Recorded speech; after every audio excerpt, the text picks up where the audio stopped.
আজি খাম এটা লোকেল পাতি হাঁহ। কিন্তু হাঁহটো কাটিবৰ বাবে আমাৰ ওচৰত কোনো সুবিধা নাছিলে। তো সেইবাবে ওলাই আহিলোঁ ওচৰৰ চকত থকা এখন দোকানলৈ, মাংসৰ দোকান। তো মাংসৰ দোকানতে যিহেতু মাংসটো কাটিব লাগিব।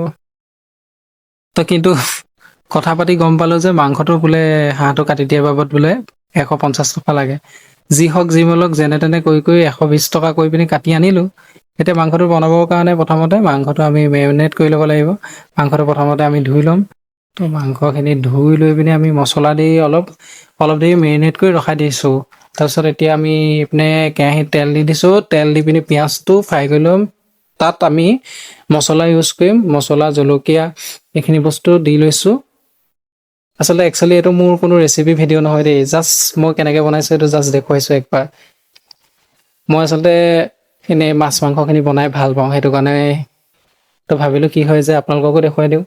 তো মছলা ধুনীয়াকৈ মছলাটো বনাই লৈছোঁ। আচলতে পিঁয়াজটোত নিমখ চিমখৰ পৰা আদি কৰি এইখিনি বস্তু দি ল'লে ভাল হয়। তাৰপিছত এতিয়া মাংসটো এড কৰি দিছোঁ মই। মাংসটো মেৰিনেট কৰি থোৱা আছিলে। হাঁহৰ মাংসটো যদি ধুনীয়াকৈ ফ্ৰাই কৰে না, খাবলৈ বেছি সোৱাদ হয়। তো এয়া আধা আধি হৈছেগৈ। এয়া ফাইনেলি আমাৰ মাংস ৰেডি।